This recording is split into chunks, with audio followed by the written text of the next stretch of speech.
গ্রামের নাম ছিল শালবন। চারদিকে সবুজ মাঠ, নদী আর গাছপালায় ঘেরা শান্ত একটি গ্রাম। কিন্তু গ্রামের এক প্রান্তে ছিল একটি বিশাল পুরনো বটগাছ। গ্রামের সবাই তাকে কালো বটগাছ বলেই ডাকতো, কারণ সূর্য ডুবে যাওয়ার পর কেউ সেই গাছের কাছে যেত না।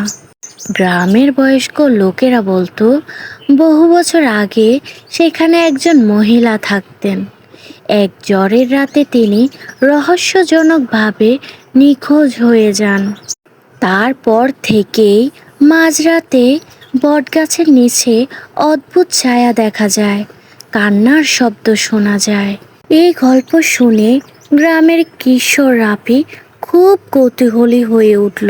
সে ভূতের গল্প বিশ্বাসই করতো না। তার বান্ধবী নীলা বারবার তাকে সাবধান করলো। নীলা বলল, ওখানে যাস না, লোকজন বলে সেখানে সত্যি কিছু আছে। রাফি হেসে বলল, ভূত বলতে কিছুই নেই, সবই হচ্ছে মানুষের কল্পনা। এক পূর্ণিমার রাতে রাফি সিদ্ধান্ত নিল সে একাই বটগাছের কাছে যাবে। হাতে একটি হারিকেন আর ছোট ব্যাগ নিয়ে বাড়ি থেকে বেরিয়ে পড়ল। রাত তখন প্রায় 12টা। চারদিকে অদ্ভুত নীরবতা, শুধু ঝিঁঝি পোকার ডাক শোনা যাচ্ছিল। রাফি গাছের কাছে পৌঁছাতেই হঠাৎ ঠান্ডা বাতাস বইতে শুরু করলো।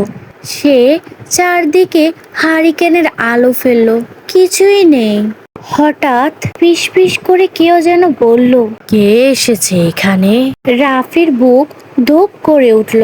সে দ্রুত পিছনে তাকালো, কিন্তু কাউকে দেখতে পেল না। কাঁপা কাঁপা গলায় জিজ্ঞেস করলো সে, ওইখানে কে? কোনো উত্তর নেই। কয়েক মুহূর্ত পরে আবার সেই কণ্ঠস্বর, আমাকে সাহায্য করো। এবার শব্দটা গাছের দিক থেকে আসছে মনে হলো। রাফি সাহস করে সামনে এগিয়ে গেল। তখন সে গাছের শিকড়ের পাশে মাটির নিচে কিছু চকচক করতে দেখলো। সে পুরনো লোহার বক্স দেখতে পেল। ঠিক তখনই চারপাশের বাতাস আরো ঠান্ডা হয়ে গেল। রাফি ভয়ে কাঁপলেও বক্সটি খুলল। ভিতরে ছিল পুরনো একটি ডায়েরি। ডায়েরির প্রথম পাতায় লেখা ছিল, যদি কেউ এই ডায়েরি খুঁজে পায় তবে গ্রামের মানুষকে সত্যিটা জানিও। রাফি দ্রুত পড়তে লাগলো।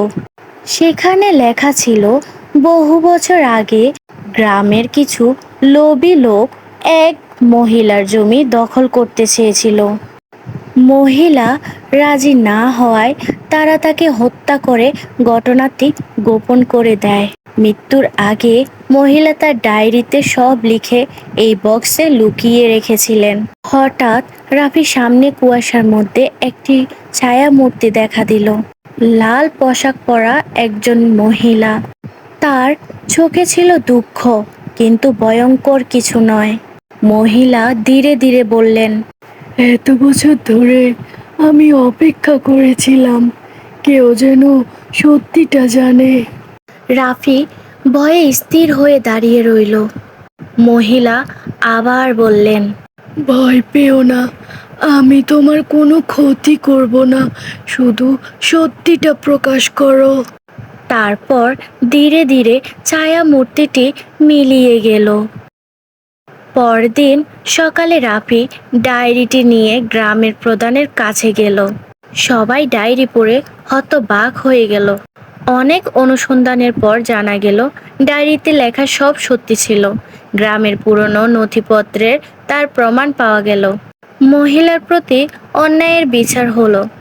অদ্ভুত ব্যাপার হলো, সেই ঘটনার পর আর কখনো বটগাছের নিচে কান্নার শব্দ শোনা যায়নি। কেউ আর রহস্যময় ছায়াও দেখেনি। গ্রামের মানুষ বিশ্বাস করলো মহিলার আত্মা অবশেষে শান্তি পেয়েছে। তবে আজও পূর্ণিমার রাতে যখন চাঁদের আলো কালো বটগাছের উপর পড়ে, গ্রামের বৃদ্ধরা নতুন প্রজন্মকে সেই গল্প শোনায় আর বলে, সব ভূত ভয়ঙ্কর হয় না, কিছু আত্মা শুধু সত্য আর ন্যায় বিচার চায়।